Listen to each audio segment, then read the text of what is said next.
Kane Review, print speaking to the blind, celebrating 40 years of audio newspaper production. Welcome to this week's edition of the Kirkintilloch Herald podcast, recorded at the Bishopbriggs Media Centre by our amazing volunteers. You can get in touch with us via Facebook, Twitter or Instagram using @CueanReview. That is @CueandReview. You can also contact us directly by emailing information@cueanreview.com. That is INFORMATION @CueandReview.com, or by calling 0141 772 3976. That's 0141 772 3976. This edition of the Kirkintilloch and Bishopbriggs Herald podcast, as published on Wednesday the 8th of January 2025, has been read and recorded by volunteers Alan, Corey, Hunter, Ian, Jehan and Nikki.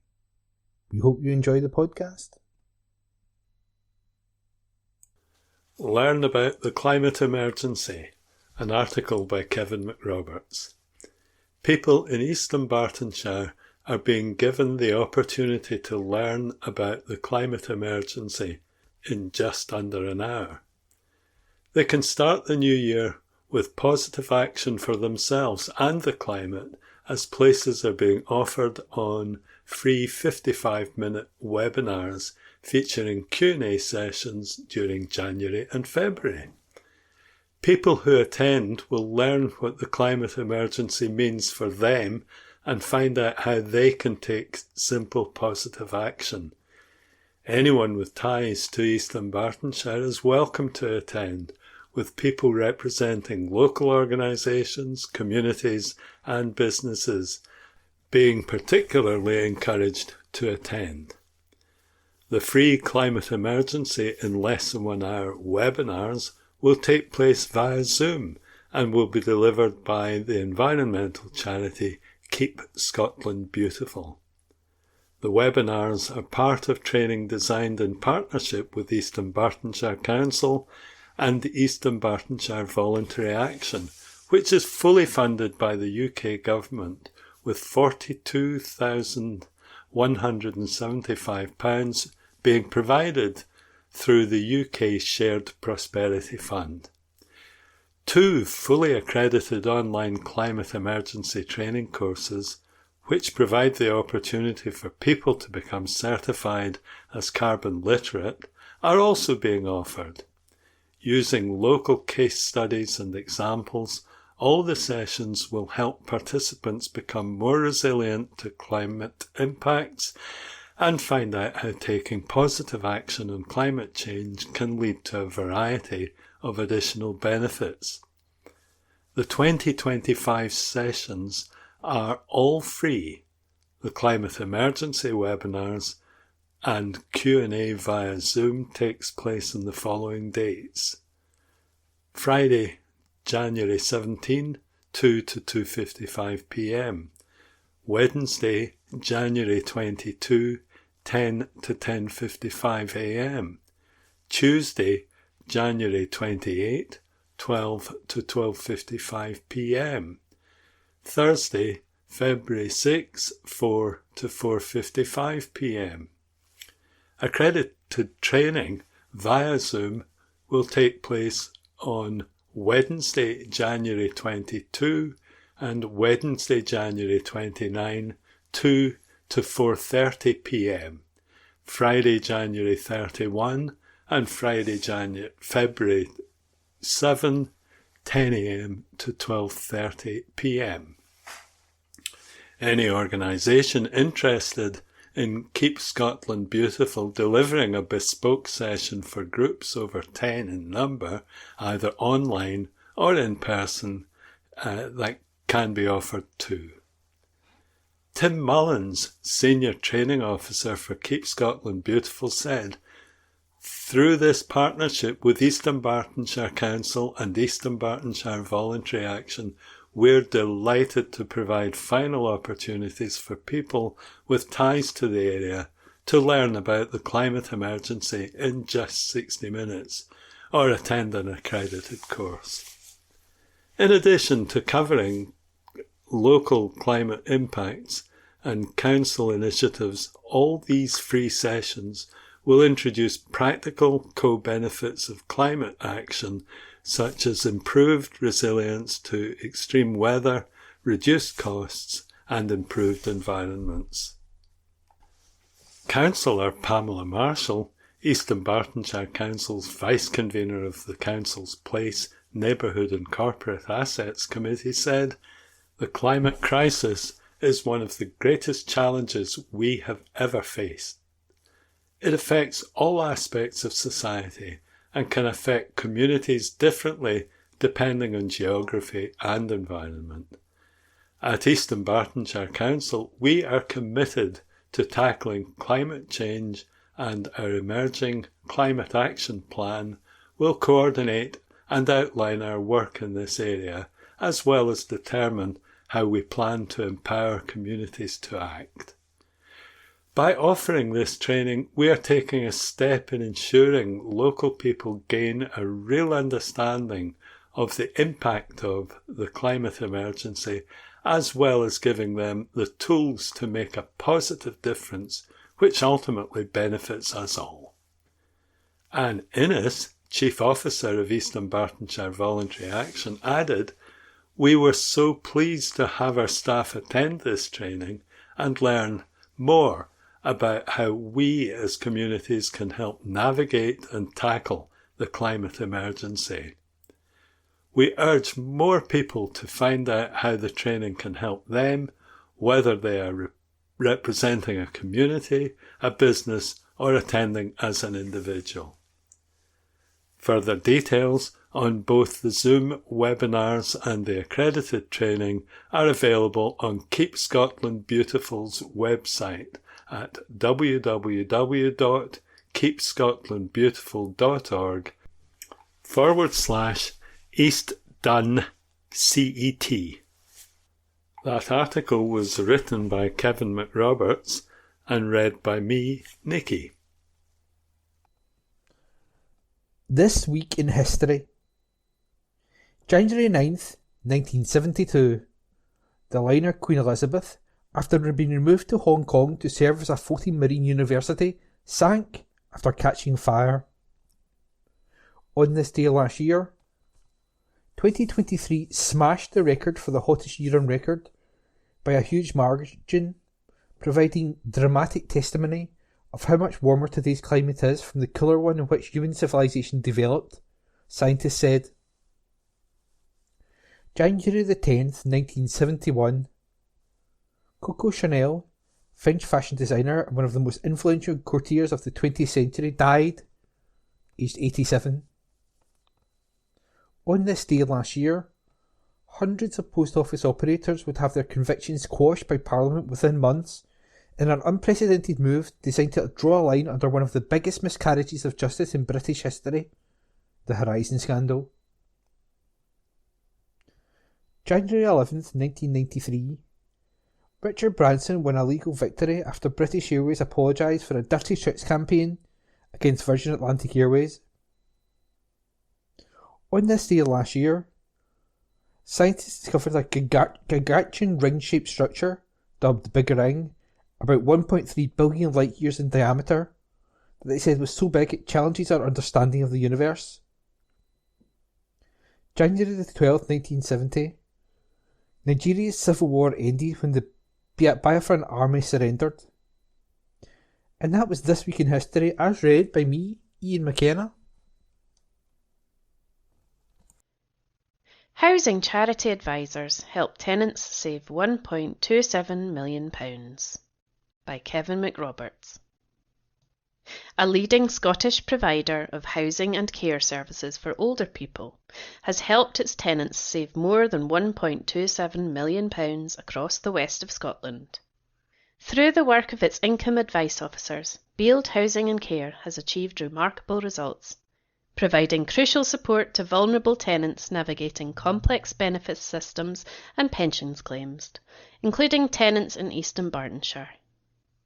First established at the end of 2022, the Income Advice Team has achieved significant results over the past 24 months, saving tenants across Scotland a total of £2,084,837. Led by experienced advisors Rebecca Summers and Scott Alexander, the team work with tenants and support staff to offer expert guidance on various financial matters, including pension awareness and claims, housing benefit applications, universal credit support, and grant applications. Rebecca highlighted a recent significant case. She said, "We assisted a gentleman on universal credit who was initially told his benefits would only cover rent. After extensive work with the Department for Work and Pensions, we secured a £12,500 back payment for him, covering essential costs like service charges and communal heating costs. The organisation has noticed a shift towards online services by local councils, which has created challenges for many older individuals.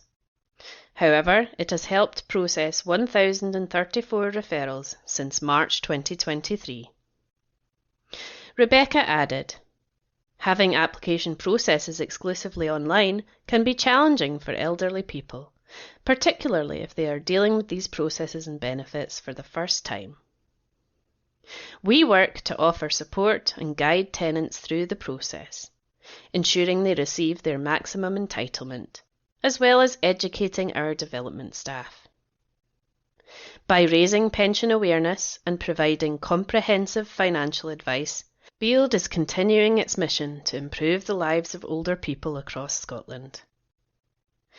Tracy Howitt, Director of Customer Experience at Beeld, said, "The remarkable achievement of our income advice officers, saving our tenants over £2 million, perfectly embodies our commitment to ensure older people lead fulfilled lives without the worry of finances. By providing expert guidance on complex financial matters, we are not just helping with immediate financial needs, but also empowering our tenants to maintain their independence and quality of life. We're constantly innovating and improving our services to meet the evolving needs of older people across Scotland, and we're proud of the tangible difference our dedicated team is making in the lives of our tenants." The Income Advice Officer service is available for all Beeld tenants and offer guidance on charity applications, grant applications, including community care grants and discretionary housing payments, and facilitate access to food banks throughout Scotland, as well as identifying further benefits tenants may be eligible for. Find out more at www.beeld.co.uk. That article was written by Kevin McRoberts and it was read by Jahan. Candidates seeking to stand in the by-election to elect a new councillor for the Kirkintilloch East and North and Twecker ward have until Monday, January the 13th, to submit their nominations. The by-election is being held due to the resignation of Susan Murray, who has stepped down following her success in last summer's general election when she became MP for Mid-Dunbartonshire. Completed nomination forms must be delivered to the returning officer at East Dunbartonshire Council's headquarters in Kirkintilloch by 4 p.m. on Monday. The election will be held on Thursday, February the 13th, with polling taking place between 7 a.m. and 10 p.m. Anyone not on the electoral register has until midnight on Tuesday, January the 28th to apply to vote. Applications can be made on the Register to Vote page of the government website www.gov.uk/register-to-vote. Any elector may apply for a postal or proxy vote in this election. Applications, amendments or cancellations of postal votes must reach the electoral registration officer by 5 p.m. on Wednesday, January the 29th. Applications to vote by proxy must reach the electoral registration officer by 5 p.m. on Wednesday, February the 5th. To vote in this by-election, you must be a resident of Ward 7, Kirkintilloch East and North and Twecker, and registered to vote, and you must be aged 16 or over on the day of the election. Voter ID is not required to vote in local government elections. For more information about the by-election, go to https://org.uk/6NSPF. Man faces vandalism charges. A second person has been charged in connection with vandalism carried out in Kirkintilloch and Lenzie. A 32-year-old man has been arrested and charged in connection with the vandalism which happened between October and November 2024. A number of business premises were spray painted. The total cost of the damage caused has been estimated to be in excess of £5,000. The man is expected to appear at Glasgow Sheriff Court at a later date, and a report has been sent to the Procurator Fiscal. Last month, a 17-year-old male was also arrested and charged in connection with the vandalism. Speaking at that time, PC Ryan Corey said, "The impact of these vandalisms on both communities has been substantial, both in terms of financial loss to businesses and the negative effect on the wider visual appearance of both town centres." Parents and carers in East Dunbartonshire who have a child due to start primary school in August 2025 but are thinking of deferring entry have until the end of this month to submit their application. Parents and carers have the legal right to defer their child's entry to primary school if their child's 5th birthday falls on or between the first day of the school term in August and the last day of the following February. Children who have their 5th birthday between March the 1st and the first day of term in August must start school. Exceptions are only made in extraordinary circumstances and where it would be considered in the best interest of the child to further delay their school start date. This would normally only apply to children with significant additional support needs. To apply for a deferred entry year, parents and carers should enrol their child in their catchment primary school, allowing a place to be held in school should they choose to change their mind. Inform their current early learning and childcare provider that they are intending to defer the child's entry into primary school and complete a deferred entry to primary school application. Application should be submitted by Friday, January the 31st. Notification of children's deferred entry places will take place by mid-March. More information is available on East Dunbartonshire Council's website at https://orlo.uk/9RQTB. Concerns over babies born addicted to drugs. An article by Kevin McRoberts. Greater Glasgow and Clyde is one of the health board areas to have the highest number of cases of babies being born with signs of drug addiction. Scottish Liberal Democrat leader and health spokesman Alex Cole-Hamilton, MSP, is now demanding the Scottish Government commit to creating world-leading drug and alcohol services.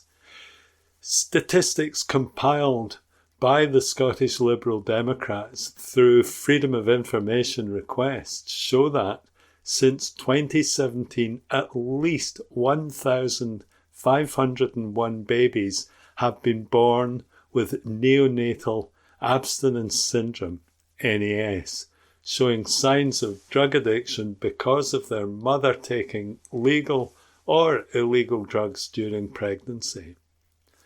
The Health Board reporting the most cases were NHS Lothian with 774, NHS Greater Glasgow and Clyde with 221, and NHS Grampian with 209. The symptoms of NAS caused by drugs passing from the mother to her fetus bloodstream during pregnancy includes uncontrollable trembling, hyperactivity, blotchy skin, and high-pitched crying. Mr. Cole-Hamilton said, "There is perhaps no worse start in life for a newborn baby to be born dependent on drugs." The Scottish Government regularly make the headlines for their mishandling of drug deaths, but in a host of other ways, drug misuse can make lives a misery. Nicola Sturgeon cut the budget for drug and alcohol services, and predictably this meant some services closing their doors and valuable expertise being lost. The current budget proposed by John Swinney risks making the same mistake again. I don't want to see future generations still struggling with drug misuse. It's time to turn the page and invest in local services which are best placed to intervene to stop lives from being lost and new lives starting dependent on substances. Health Secretary Neil Gray responded by saying that no newborn baby should be born dependent on substances, and mothers should be able to get the help they need, free from judgment and stigma. He added, through our £250 million national mission on drugs, we are taking a wide range of evidence-based measures to reduce harm and save lives. We want every person experiencing harm from alcohol or drug use to be able to access the support they need, and record levels of funding have been protected in next year's budget. We've maintained £112 million to local alcohol and drug partnerships for treatment and support services, and will continue to invest in residential rehabilitation. This report was written by Kevin McRoberts.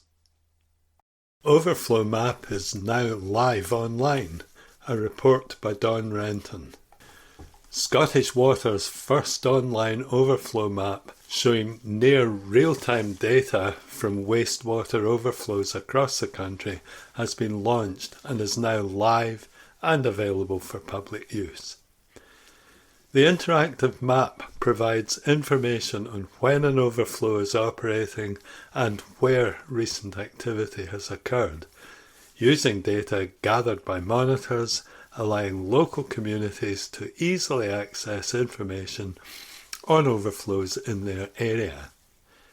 The launch of the map comes after Scottish Water announced it has installed more than 1,000 new sewer monitors across its wastewater system as part of a £500 million programme of investment to transform Scotland's sewer network and improve the country's water environment. The new monitors help give the public and Scottish Water unprecedented levels of information about how the wastewater network is performing, helping the utility avert flooding and pollution and plan targeted future investment. A new 15-strong dedicated team is now in place nationwide to take information from the monitors and work to proactively prevent flooding and pollution incidents which can be caused by blockage in the sewer network, further protecting customers' homes and the environment. Earlier this year, Environmental Standards Scotland, ESS, called for greater information and transparency on overflows while recognising the important role they do play in protecting homes and businesses. Scottish Water's new overflow map is in response to this recommendation. Scottish Water is required by SEPA to monitor overflow events at specific locations which it publishes annually. Users are able to search using a postcode, local authority area or a water body to find out about overflow activity in any given location. The new monitors and map also provide information that will enhance Scottish Water's knowledge and decision-making around which overflows should be prioritised for investment. The map shows the location of Scottish Water monitored overflows, the status and recent overflow event activity, and how overflows are ranked in order of investment priority and whether investment is planned. Professor Simon Parsons, Scottish Water's Director of Environment, Planning and Assurance, who has led the delivery of this Improving Urban Waters roadmap, said, "The new online service will allow people in Scotland to be better informed with an easy-to-use map to fully understand where and when sewer system overflows are occurring." It's been important to Scottish Water to ensure that the development of this service has taken our customers' view into account. We've worked with several external groups on the design and the supporting information, so I'm pleased this has been a really collaborative process. The new interactive map can be accessed via the Scottish Water website at www.scottishwater.co.uk/over-flows. This report was written by Don Renton. 20 Years of Public Requests by Kevin McRoberts.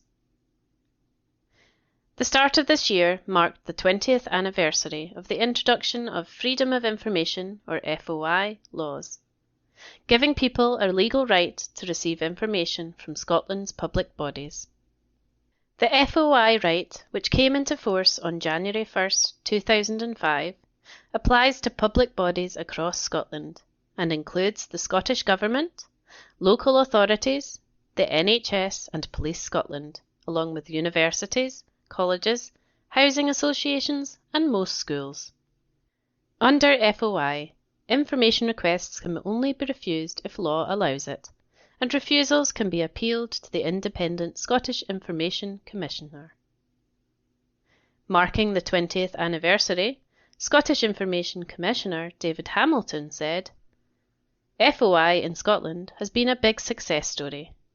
Our data tells us that more than 1.4 million FOI requests have been made to Scottish public bodies over the last 20 years, with the typical outcome being the prompt disclosure of the information requested. People from every corner of Scotland have used their FOI rights to access information on a huge range of issues, from speed camera information to health data, from crime and policing to planning, from government decision-making to school closures. And in every case, if someone is unhappy with the response, they have an independent right of appeal to my office." FOI has helped to shift the balance of power between individuals and organisations, while also helping Scotland's public bodies become more open, transparent and accountable to the communities they serve. Scotland has come a long way over the last 20 years, and I look forward to seeing the continuing impact that FOI rights have for people over the next 20 years and beyond. Recent examples of users of FOI include Give Them Time, a group of parents who successfully campaigned for a change in law to allow a legal right to defer the start of primary school, and Asthma and Lung UK Scotland, who have used FOI to support campaigns to raise awareness of lung health and improve air quality. Discussing the impact that FOI had for them, Patricia Anderson from the Give Them Time campaign said, "Responses to FOI requests were the bedrock of Give Them Time. Having the right to access data held by all 32 local authorities in Scotland enabled us to prove that there was indeed a stark postcode lottery of councils funding a further year of nursery or not for children taking up their legal right to defer their P1 start. Without FOI legislation, there wouldn't have been a campaign, and we wouldn't have successfully changed the law." Joseph Carter, head of Asthma and Lung UK Scotland, said, "We have used FOI on a number of occasions, and it has undoubtedly helped our campaign and press work. As a health charity, we are keen to garner as much information as possible to help the 1 in 5 people in Scotland who will develop a lung condition in their lifetime." The impact of FOI for individuals, communities and campaigners over the last 20 years is also recognised by the people who piloted the legislation through the Scottish Parliament. Former Deputy First Minister Jim Wallace, now Lord Wallace of Tannkernes. Reflecting on the public's use of FOI and the 20th anniversary of FOI law, Lord Wallace said, "While many reports about information revealed through FOI requests may result from queries submitted by journalists or politicians, the reality is that the overwhelming majority of requests come from ordinary citizens trying to uncover or understand the basis for decisions which affect their lives. It was a privilege to be able to pilot the FOI Act through the Parliament and to establish a right in law for the public to access officially held information. On the 20th anniversary of the Act coming into force, it is fair to say this landmark legislation has made a difference." FOI at a glance. FOI gives you a right to receive information from public authorities, including local councils, the Scottish Government, colleges, universities, the NHS and Police Scotland. FOI gives you a right to recorded information, that is, information stored and held in some way. Requests must be made in a recorded format, e.g., in a letter, email or audio file. Public authorities must respond promptly and within 20 working days. Most requests result in information being provided. Information can only be withheld in some limited circumstances. If you're unhappy for any reason, you can, after asking the authority to reconsider its response, appeal to the Scottish Information Commissioner. More information on using FOI rights is available at www.foi.scot/your-rights. That article was written by Kevin McRoberts. Don't go to A&E with eye issues.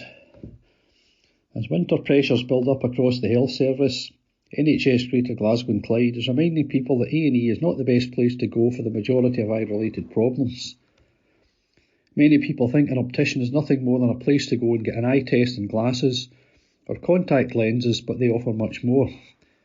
And NHS Greater Glasgow and Clyde is encouraging people to visit their local optician in the first instance if they have any worries about their eyes or their vision. As well as having the equipment to carry out a range of health checks and treatments on site, opticians also have access to NHS Greater Glasgow and Clyde's Specialised Acute Referral Centre, ARC, a service that can see patients and treat their conditions often within 24 hours. Dr. Soma Chakrabarty, Co-Clinical Director in Ophthalmology at NHS Greater Glasgow and Clyde, said, "As is the case throughout the country, services within NHS Greater Glasgow and Clyde, including ophthalmology services, are facing significant challenges as winter sets in. So if you think you have an eye care need, remember your local optometrist is there for more than a new pair of glasses. They have the right equipment to make an informed choice and referrals and sometimes prescribe medicines. And when linked with the highly skilled team here at ARC, that's only of benefit to patients. For more information on accessing the right care in the right place this winter, go to www.nhs.scot/your-health/right-care-right-place. Stop the spread of norovirus. People in Eastern Bartonshire will be urged to be vigilant against norovirus and to practice good hand hygiene to help avoid the spread. Norovirus is a highly contagious stomach bug that causes diarrhoea, nausea and vomiting. It usually increases during the winter months. Beatrix von Wissmann, NHS Greater Glasgow and Clyde Public Health Consultant, said, "While viruses are a concern year-round, winter months see a spike in stomach virus cases and people spending more time indoors and in close proximity to one another.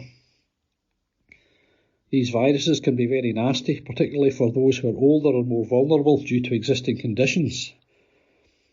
They also cannot be treated with an antibiotic and need to run their course, so it is important to be aware of how to avoid spreading the virus if you possibly can. We advise that you are also prepared to know what to do if you or your loved ones do feel unwell. We recommend taking note of the online self-care guides from NHS Inform or downloading the NHS24 app. Anyone who believes they need to speak to a healthcare professional should call NHS24 on 111 for advice. It is better to wait to speak with someone in the comfort of your own home, particularly when vomiting and diarrhoea are involved. To protect yourself and others from the virus, stay at home if symptomatic. Practice good hygiene. Washing your hands frequently and thoroughly with soap and water. Avoid visiting vulnerable settings such as hospitals or care homes if you or someone you live with has symptoms. Keep household surfaces clean, especially in the kitchen and bathroom, and handle food safely. Domestic energy use is less than pre-pandemic, a report by Will Grimmond. Domestic gas and electricity usage in Eastern Bartonshire is lower than it was prior to the coronavirus pandemic. Energy usage has fallen across Britain in recent years, with the End Fuel Poverty Coalition warning some may be continuing to reduce their energy consumption to dangerous levels. Figures from the Department for Energy Security and Net Zero show residents of Eastern Bartonshire used a total of 667 gigawatt hours GWH of gas in 2023. This was up from 654 GWH in 2022, but down 14% from 776 gigawatt hours in 2019. Meanwhile, households in the area used 155 gigawatt hours of electricity in 2023, a rise from 153 gigawatt hours in 2022, but a 9% drop from 170 gigawatt hours in 2019. Across Britain, domestic gas usage fell 13% between 2019 and 2023, while electricity fell 6%. Simon Francis, coordinator of the End Fuel Poverty Coalition, said the reduction could be caused by many factors, including better energy efficiency and improved insulation. However, he warned it may not all be good news. Mr. Francis said, research has found that households in fuel poverty are reducing their energy consumption to dangerously low levels. Some of the UK's poorest households use 21% less energy during cold weather than other households, leaving them exposed to potentially dangerous cold and damp homes. With energy bills rising again on January 1, it is ever more urgent that the government combines investment in long-term measures to tackle fuel poverty with short-term support for struggling households. He urged the introduction of a reduced social energy tariff for those who might be at risk of living in dangerous conditions and greater investment in insulation. The energy price cap rose by 1.2% on the 1st of January. A spokesperson for the Department of Energy Security and Net Zero said the government was doing everything possible to support vulnerable families, including through a £150 discount for those struggling to pay their energy bills. However, while those who are eligible in England and Wales get the discount automatically, people on low incomes in Scotland need to apply by contacting their energy supplier. That report was by Will Grimmond. Family announcements. Deaths. Aldridge, James Alexander, Jim. It is with great sadness we announce the death of Jim Aldridge, who passed away suddenly at home on Thursday, December 26, 2024. Survived by his beloved wife of 65 years, Sheila, and his loving children, Tom, Anne, and David. Funeral service to take place at St David's Memorial Park Church, Kirkintilloch, on Friday, January 10th, 2025 at 12 noon, and thereafter to Bishopbriggs Crematorium, arriving at 1 p.m. Family flowers only, please, but donations may be made if desired to the British Heart Foundation after the service. Don't suffer with pest distress, urge experts. A report by Kevin McRoberts. Distress caused by public health pests is a serious issue and should be dealt with quickly, say experts at national trade body British Pest Control Association, BPCA. BPCA has stressed the importance of understanding the risks of disease, stress and destruction caused by public health pests, and is now urging householders to be pest aware. A pest infestation can trigger feelings of shame, fear and stress, as some pests carry a stigma around household hygiene, while others can be vectors of disease, make noises in the night or leave droppings, urine and other refuse around the property. Neil Gallagher is BPCA Technical Manager, said, "The focus of public health pests is often around the potential spread of disease, bites, stings or damage to property. However, the mental and emotional toll that a pest infestation can take should not be underestimated. Scratching noises at night could be rats or mice moving around in the cavity walls or ceilings, while an obnoxious smell could be an indicator of a major cockroach infestation. Red spider mites don't bite or sting, but on rare occasions in autumn and spring, they can invade homes in huge numbers, leaving stains on decor and soft furnishing. Bites from bed bugs can be irritating and itchy, but the thought of them feeding off you while you sleep is upsetting. BPCA always recommends a prevention rather than cure approach, with a range of pest advice available via its online A to Z of Pests. This series of guides helps householders understand the signs of pest activity and when to call in a pest professional." Neil added, "In extreme cases, the fear of a pest infestation can result in a mental disorder called delusional parasitosis, DP, in which individuals incorrectly believe that they're infested with parasites, insects or bugs, when in reality no such infestation is present. If a BPCA member carries out an inspection and cannot find evidence of an infestation, it is possible that DP could be the issue. People suffering with DP report tactile hallucinations known as formication, a sensation resembling insects crawling on or under the skin.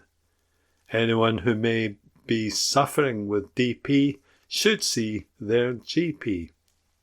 To find a professional pest controller, visit bpca.org.uk. That report was by Kevin McRoberts. The Kirkintilloch and Bishopbriggs Herald letters page as published on Wednesday the 8th of January.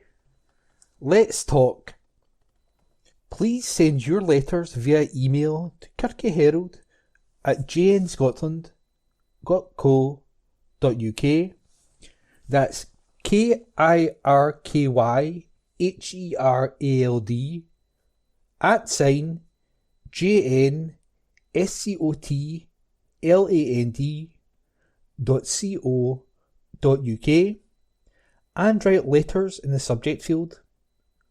Please keep letters to a maximum of 300 words. Letters cannot be published without a name and postal address. Also include a daytime phone number if possible. We reserve the right to edit any letter. Homeless crisis.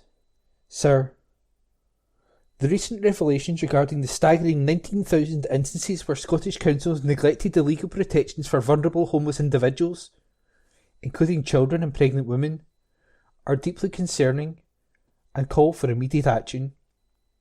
This multitude of failures reflects not only the systematic issues within our local authorities, but also a troubling lack of accountability and compassion towards those in dire need.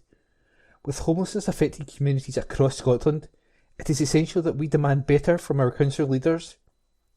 While financial constraints are often cited as an obstacle, it is critical that we prioritise the welfare of our most vulnerable citizens above all else. The struggle against homelessness is not just an administrative issue, it is a moral one.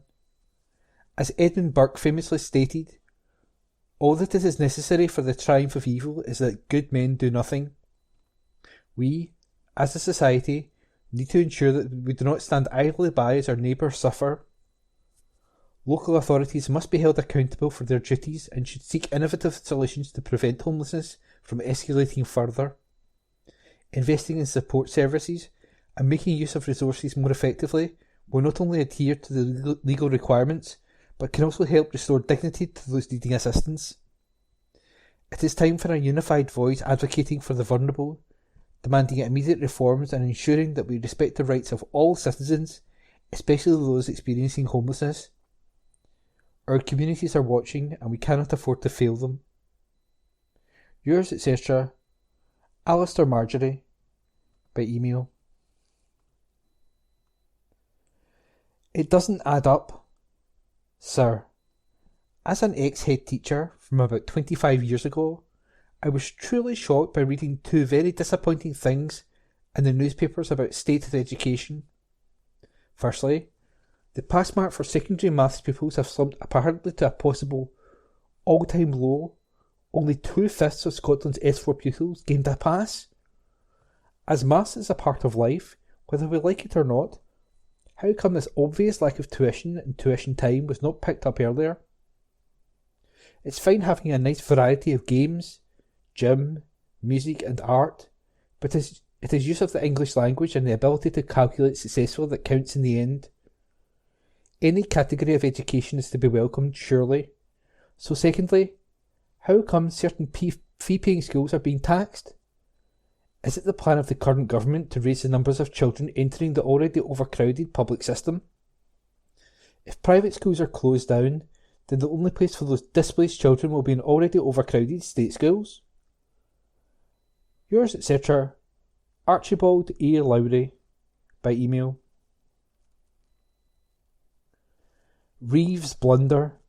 Sir, it has become abundantly clear that Rachel Reeves, having inherited one of the fastest growing economies when elected, has extinguished the flames of economic growth with a single fire blanket, aka her budget.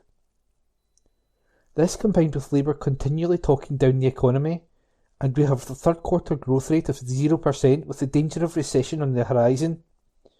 This Labour government, driven by political dogma and discredited ideology, is causing untold economic damage to the country, and one can only hope that after 5 years in power, their likely disastrous economic legacy is not irreparable. Yours, etc., Richard Allison, by email. No photo ops, sir. While ministers in the Scottish Parliament are being transported in limousines to functions such as football matches, our beautiful Highlands are being ruined visually and economically by wind turbines and overhead cables, and tourism, Scotland's lifeblood, is being severely damaged. Politicians revel in photo opportunities. Strange, however, that they never leave the Central Belt and go up to the Highlands and other areas where local people and businesses could point out the devastation caused by turbines. Yours, etc., Clark Cross, address supplied. Toothless? Sir, the Financial Conduct Authority watchdog has set a date of 4th of December 2025 for lenders to respond to borrowers regarding commission payments on the past financial deals. Should it worry us or give us confidence in the process that this was the same watchdog that was on duty when the original agreements were written? Yours, etc., Neil Robertson, by email. And that was this week's letters page. as read by me, Ian. Helping People with Sight Loss by Kevin McRoberts. Sight Scotland and Sight Scotland veterans have unveiled an ambitious new 3-year strategy, aiming to transform the lives of people with sight loss across Scotland. The strategy focuses on building an inclusive future where people of all visual abilities can thrive. With over 180,000 people in Scotland impacted by vision impairment, the charities are determined to extend their reach, support and influence to ensure no one faces sight loss alone.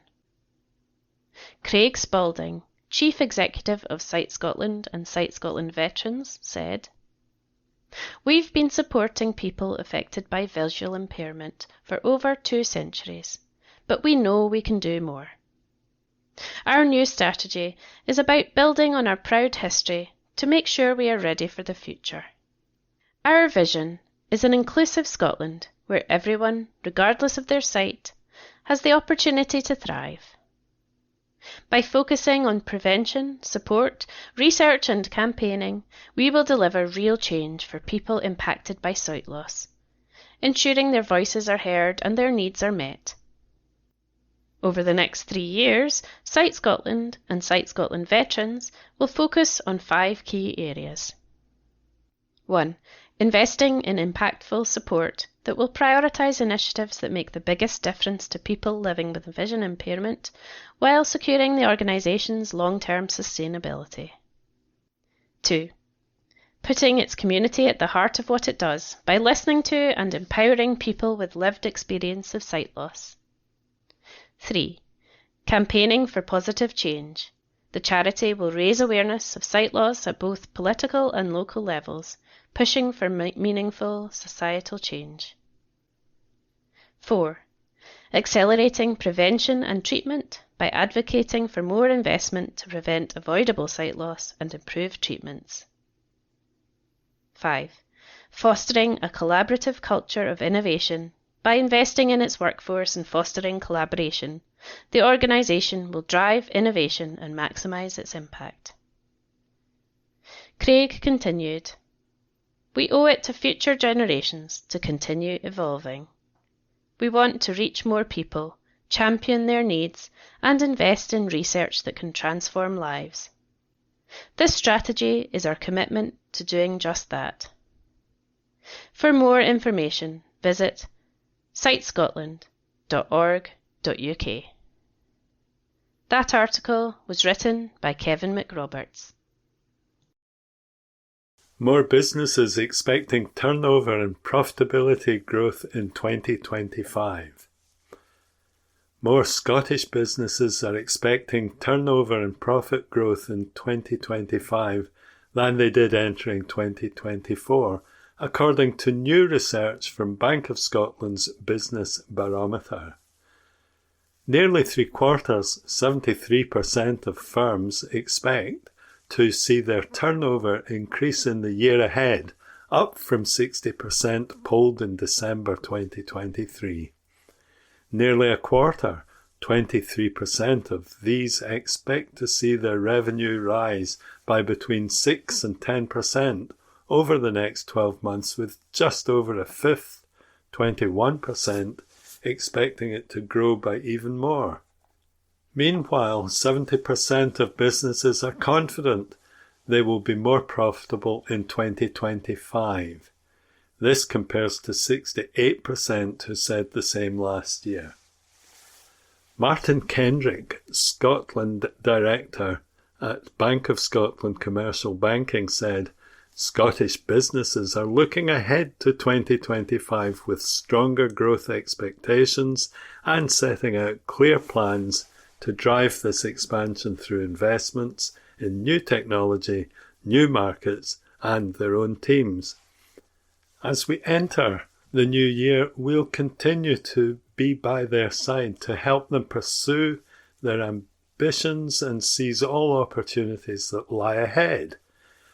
While general revenue and profitability growth is firms' top priority at 52%, 40% said they will be targeting improved productivity, and the same proportion said they will be aiming to enhance their technology, such as automation or AI, or upskill their staff, both 29%. More than a fifth, 22%, also want to improve their environmental sustainability. To support their goals, 28% will be investing in new technology, with a further 19% making specific investments in AI. Meanwhile, nearly a quarter, 24%, will be investing in expanding into new UK markets, and a similar proportion, 23%, will be investing in staff training.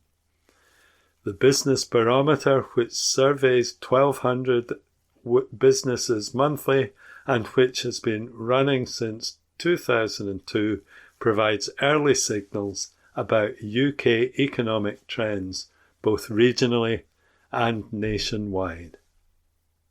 For further summaries and infographics, see #Business Barometer or follow @LBGPLC on X. Wednesday the 8th of January, District News General. Horticultural Society. We had a good turnout for our festive quiz night in December, in spite of the icy weather.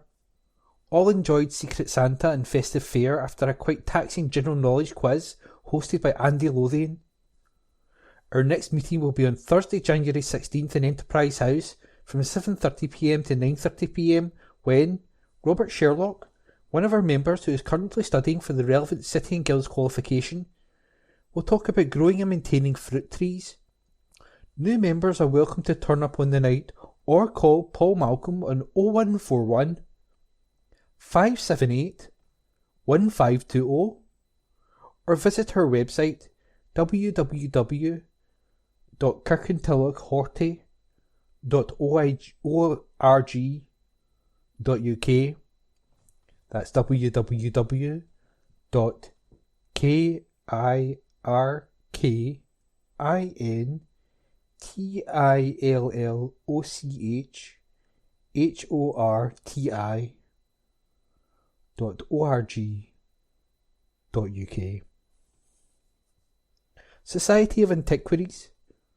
The first 2025 meeting of the Kirkintilloch and District Society of Antiquaries will be on Thursday the 9th of January at 7:30pm in the Park Centre, 45 Kerr Street, Kirkintilloch.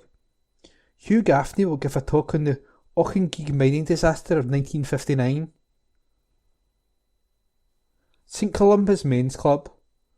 At 7:30pm every Monday, St Columba's Men's Club meets in the Church Hall in the Old Isle Road, Kirkintilloch, and offers a very warm welcome, together with the chance to play a bit of pool or snooker, dominoes, or even some table tennis, or just enjoy a cup of coffee or tea and a chat. Members come from all around. If you would like more details, contact either Ian Gibb on 0141 776 5453 or Jim Kennedy on 07767 124 416.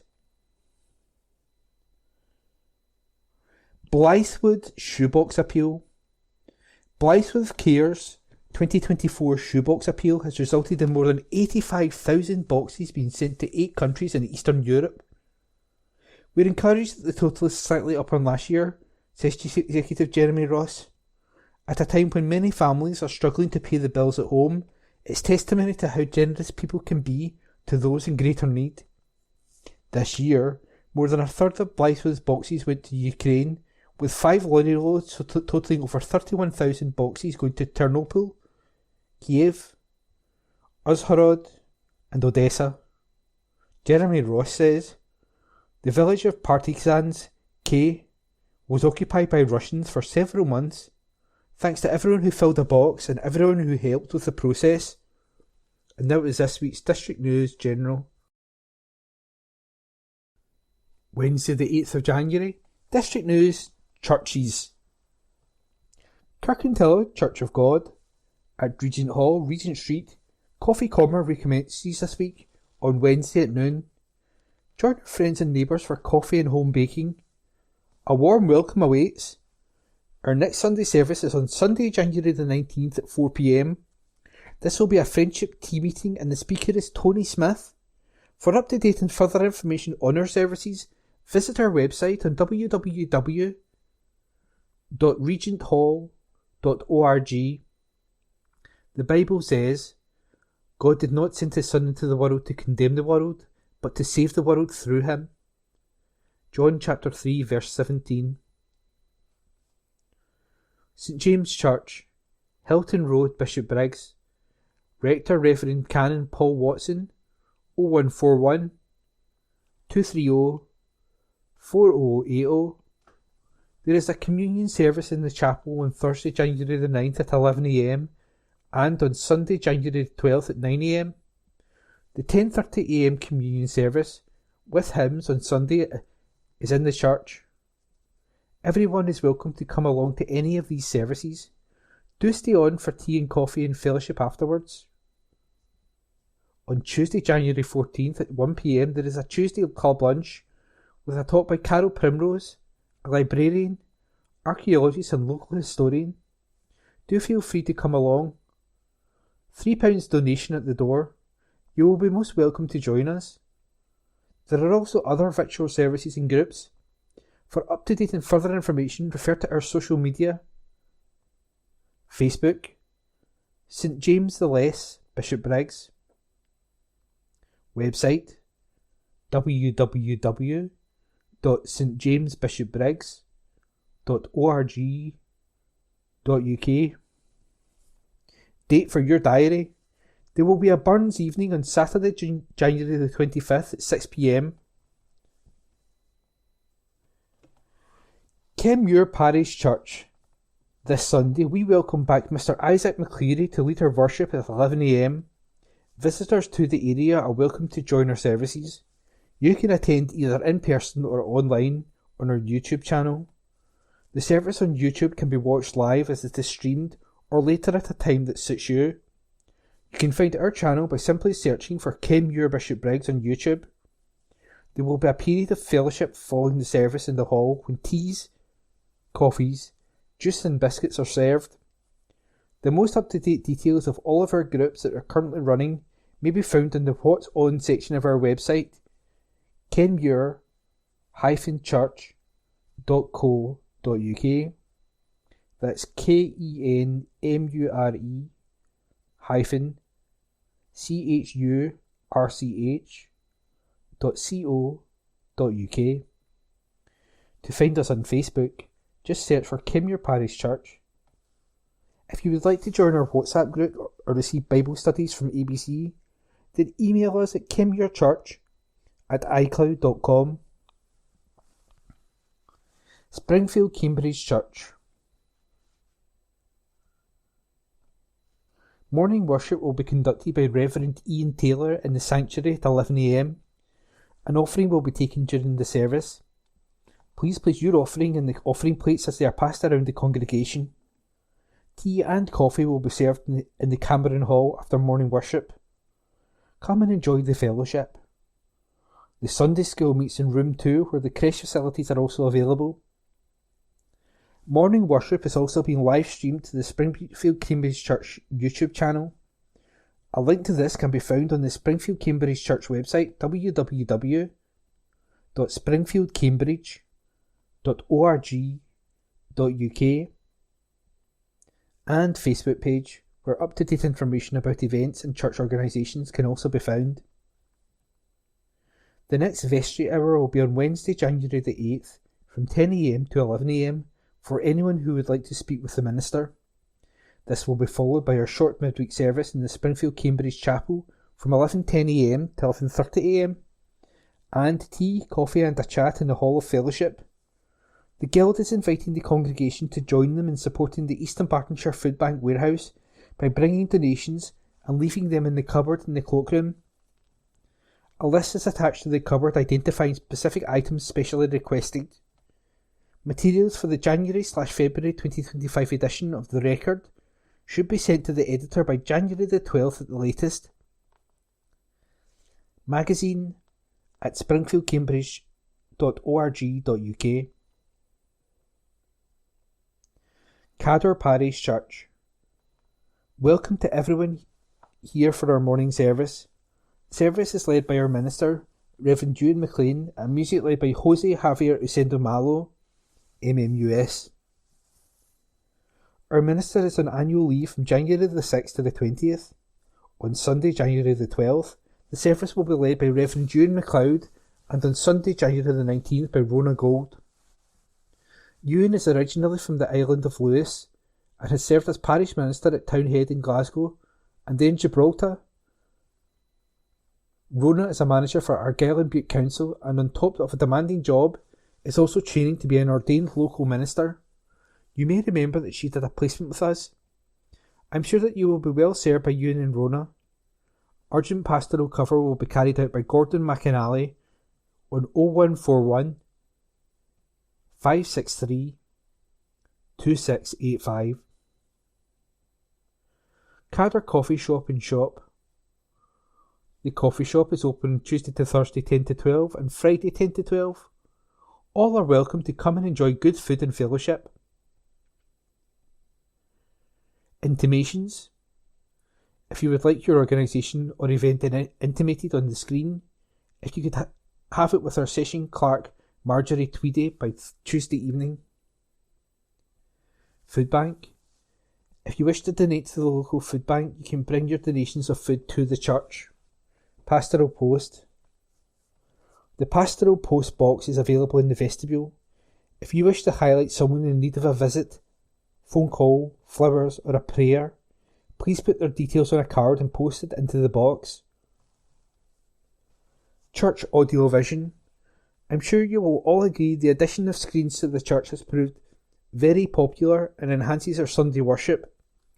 We have a small team of volunteers, 3, trained up to work the screens and a recording of the service on Sunday.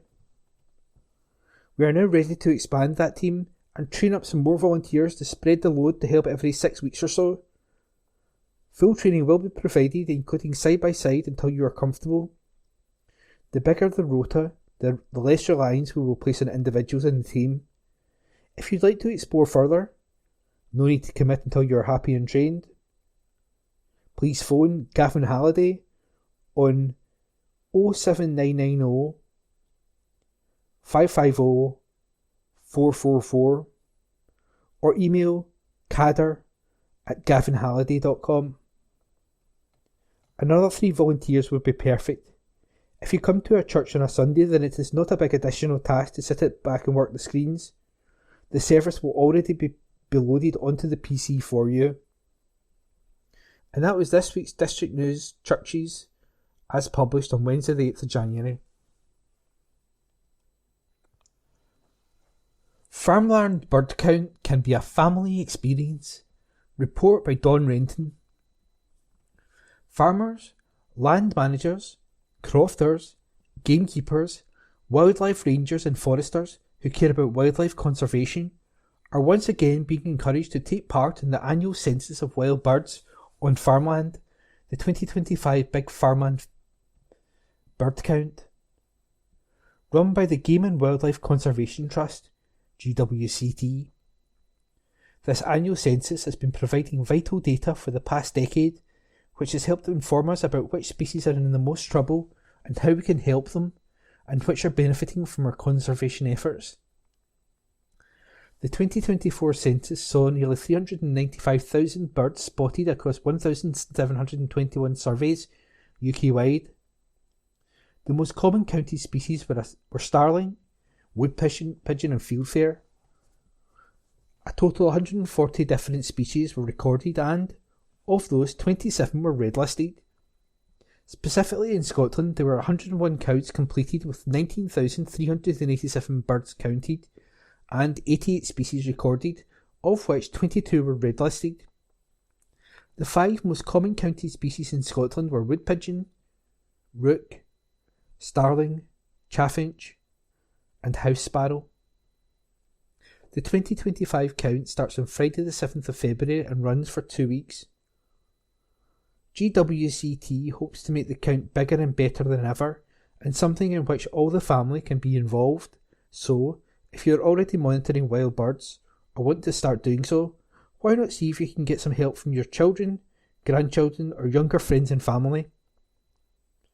To help younger bird spotters get interested and involved, GWCT is making available some new and exciting easy-to-use guides and count sheets. These will be available on the Big Farmland Bird Count website. As well as providing a snapshot of the bird population on UK farms each February, the BFBC aims to raise awareness of the important role that farmers, crofters, and other land managers play in the conservation of farmland birds. UK farmland birds have declined by 63% since 1970 and need our help if we are going to reverse the trend. The key to doing this, and increasing biodiversity, is helped by the people who are responsible for land-used agriculture. That's some 72% of the UK's land. Outgoing NFU Scotland President Martin Kennedy said, "Scotland's farmers and crofters have a fantastic story to tell on food production, lowering emissions, and enhancing habitat and biodiversity. We need facts and figures to show everyone the journey that we are on. Our farms and crofts are alive with nature, and our stunning birdlife in Scotland is something to be celebrated. I would encourage as many farmers and crofters as possible to participate in the count, record how many bird species you spot on Farm or Croft this coming February, and, importantly, submit your results to GWCT. This long-running and valuable survey pulls together a vital national snapshot of the state of the nation when it comes to our birds. I urge all farmers and crofters to take a half hour out of their busy schedules to enjoy and record the birdlife around them. BFBC is supported by NFU Scotland in Scotland and sponsored by NFU across the UK. For all sponsors and supporters, see www.bfbc.org.uk.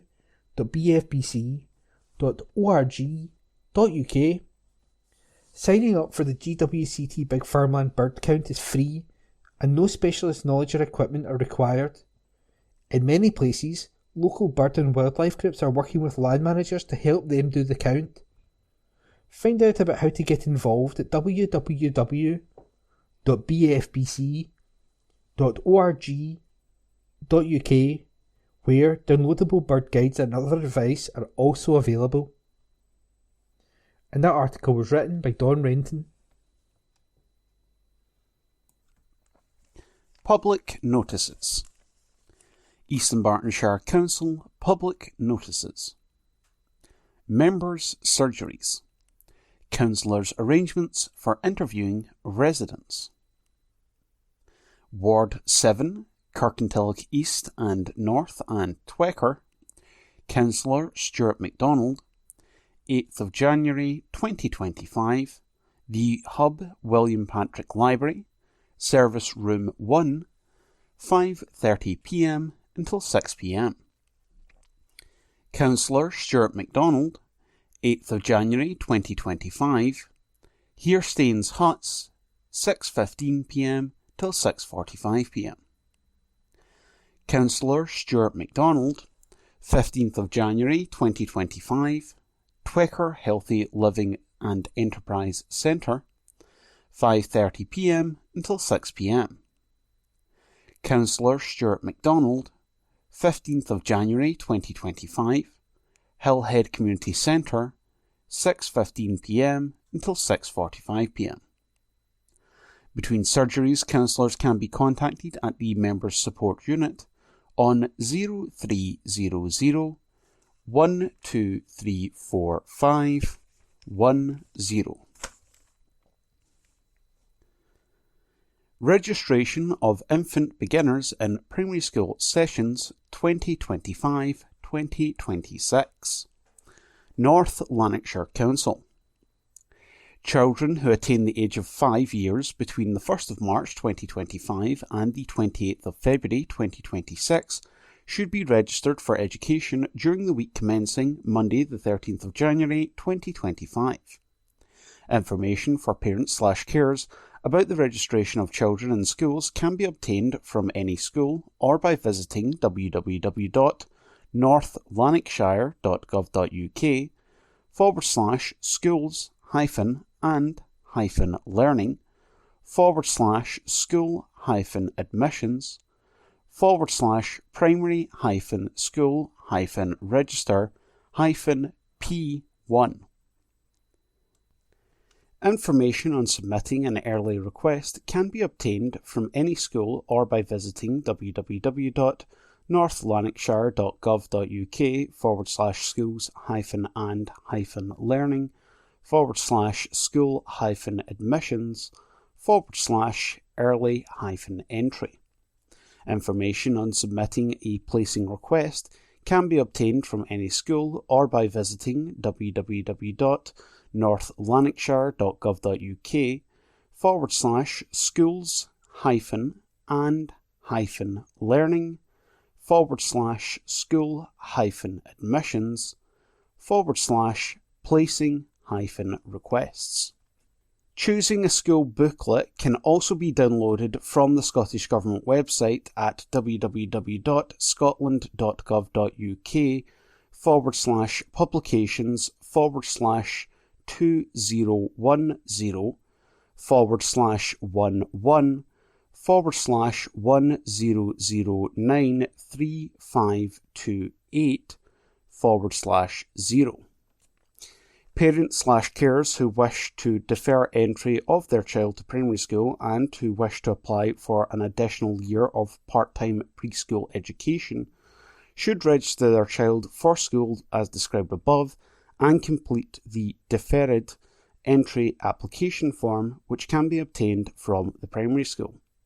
Inquiries regarding deferring entry should be directed to the head of establishment in the first instance. Further information regarding your catchment school can be obtained by visiting maps.northlanarkshire.gov.uk/public/in your area and selecting school catchments. northlanarkshire.gov.uk Live, Learn, Work, Invest, Visit. Speedway. Flint is sharper for next season. Written by Brian Yule. Recorded by Alan Todd. Glasgow Tigers rider Leon Flint says he has been working on improving his self-belief ahead of the start of the 2025 season. The 21-year-old is back at Ashfield for a second season alongside captain Chris Harris. They are the only two survivors from the side who missed out on the championship playoffs last season. Joining them in the lineup are newcomers Kyle Howarth, Dan Thompson, Ashton Bowen, Freddie Hodder and Max Perry, as Tigers got their business done early. Flint told the club's media team, "I'm looking forward to it. It's the first time in a long time it's been an all-English side. It was strange last year. On the continent, I think I had a fairly successful season, but at home I wasn't satisfied at all with how it went. It's easy to say, and I'm sure everyone says every year how hungry they are, but it's the most prepared I've been in my whole career. This time last year, I was still sorting out contracts, but I knew months ago where I'd be racing, so it was then just down to me to get the bike sorted. I'll be racing in the Polish second division for the first time, which is a big plus, as well as being eager to come back fighting for the Tigers in the Championship and the Sheffield Tigers in the Premiership. The biggest target in the season, just gone, was to make it into the SGP2 series. When I did it, that left me at a bit of a standstill of what do I go for now. My biggest problem was self-belief, but I've been working on that recently with someone to try and make that an attribute. I don't know what my goals are for next season. I'm just trying to do everything in the best way possible. My biggest thing is I don't want to be sitting in a pub in 30 or 40 years' time saying, what if? I want to give it a good crack, and I'm looking forward to being back at Ashfield in March. Written by Brian Yule, read by Alan Todd. Football. Peasy efforts to beat the weather are rewarded. Written by Brian Yule, read by Alan Todd. Petershill was involved in one of only 3 games in the entire West of Scotland League to beat the weather at the weekend. The club thanked staff from Partick Thistle Community Trust for their help in getting the match on. The efforts included President Peter Sutherland spending his Saturday morning collecting grit to make the car parks and pathways safe. It was all worth it, as Petershill put on one of their most complete performances of the season with a 4-1 win at home to Irvine Meadow in the First Division. The home side went in front after 18 minutes when Paul Fee slid a great pass through for Dom Morgan and he squared for Robbie Young to fire home from 8 yards. Petershill doubled their advantage just 5 minutes later when Fee's shot from the edge of the box was saved, but Young won the race to the rebound to smash the ball into the roof of the net. 7 minutes into the second period, Dale Moore pulled one back for the visitors and Meadow then had a little spell of pressure. However, Petershill restored their 2-goal lead in the 72nd minute with Chris Duff heading in a Ross Smith free kick. With 10 minutes left, the points were secured with great work in midfield, saw Fee set up Young, who beat the keeper with a low shot as he completed his hat-trick. After his man-of-the-match performance, Fee has followed in the footsteps of KP McAllister and Chris Duff by extending his contract until the summer of 2026. Petershill boss Stephen McNeil said, "I know from experience how frustrating a long spell out injured can be, but Paul hasn't let missing all of last season get him down. He's returning to full fitness, he has been brilliant, his leadership qualities on the park are fantastic, and that matches his character off the park.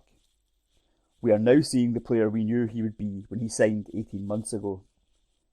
Saturday fixtures. First Division. Vale of Clyde versus Kirkintilloch Rob Roy. Petershill versus Renfrew. Ashfield versus Cumbernauld United. Second Division. Kilsyth Rangers versus Caledonian Locomotive. Third Division. Finnart versus Aberdeen Thistle. Glasgow Perthshire versus Kilsyth Athletic. Fourth Division. Newmains United versus West Park United. Rossvale versus Kellow Rovers. Written by Brian Yule, read by Alan Todd. Football. Rami leaves City after 6 months. Uncredited. American winger Rami Noel has left Glasgow City by mutual consent just 6 months into a 2-year deal. The Louisiana native joined from Icelandic side FH Hafernarfjörður in the summer, having previously come through at NCAA Division 1 side LSU. However, despite arriving with a reputation as a pacey and athletic attacker, Noel would find game time hard to come by at the SWPL 1 leaders. She was restricted to just 5 appearances, with her only goal in a City shirt coming as she rounded off a 3-0 win against Hibernian at Petershill Park in September. Off the pitch, she also used her voice during the SPFL United campaign for Black History Month, sharing her experiences in football. A club statement said, "All at Glasgow City wish Rami nothing but success for her future. She will always be welcomed at Petershill Park any time she returns to the city we call home." City will return to action this Sunday following a few weeks' break over the festive period as they entertain Aberdeen.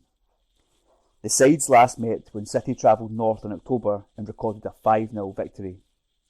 They currently hold a 5-point lead over second-place Rangers, who lost in their last 2 outings.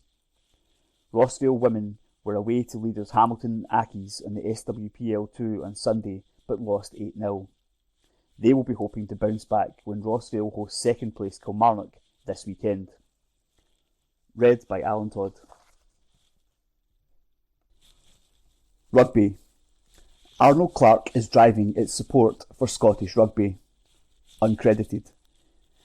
Arnold Clark is supporting the delivery of rugby across Scotland by providing vehicles to Scottish rugby employees who work in the community throughout the country. The group has supplied 46 Renault Scenic E-Tech 220 HP long-range models as part of the wider multi-year partnership with Scottish Rugby.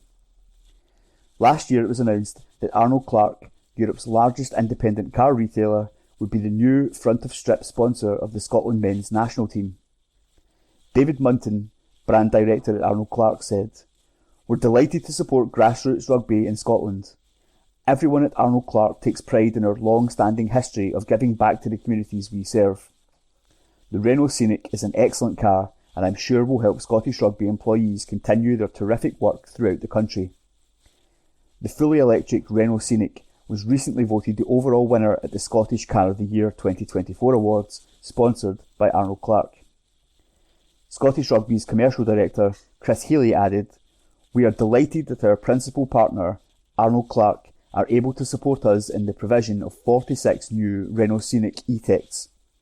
The vehicles provided enable our people to deliver rugby sessions in both the community and in talent pathway environments right across Scotland, helping to inspire and develop the next generation of rugby players." Read by Alan Todd. Football. £50 million fund to improve facilities. Written by Don Renton. Read by Alan Todd. The SFA has launched a campaign to raise £50 million over the next 5 years to improve football facilities across the country. Pitching In is the SFA's commitment to laying new foundations for football's future, a plan to work in partnership with public, private and charity sectors to address a significant shortfall in quality facilities. To start the ball rolling, the SFA has made the first donation of £5 million following a record turnover of £65 million. This money will help grassroots and member clubs make infrastructural improvements within 3 key pillars. The Equaliser, upgrading 75 existing changing facilities, making them more welcoming and accessible, particularly for girls, women and the para community. The Comeback, upgrading 50 existing 3G pitches to improve an ageing estate across Scotland. The New Signing, building 40 brand new 3G pitches to increase the number of high quality facilities. SFA President Mike Mulroney said, "When I became President, I made no secret of the fact that improving facilities at all levels should be the Association's #1 priority. We all know the socio-economic challenges facing the country at local and national level, so we want to work in partnership to improve existing facilities and create them where there is a need. This will increase participation, improve health and well-being, and allow more people to experience the power of football. We have committed our profits this year to the Facilities Fund. We will also welcome contributions from the philanthropic and business communities through the Scottish Football Partnership Trust. We are grateful to the Department of Culture, Media and Sport and partners for supporting nearly 100 projects in Scotland over the past 4 years with £42 million, and with a collective effort we can achieve so much more in the coming years." The SFA Chief Executive Ian Maxwell added, "Through Pitching In, we can make a significant contribution to current and future generations by providing more places to play and more spaces for girls and women, as well as the growing para-football community to feel welcomed when playing football." Written by Don Renton, read by Alan Todd. That concludes this week's edition of the Kirkintilloch Herald podcast. Please remember to subscribe to our channels at Tune Review and to tell your friends about our service.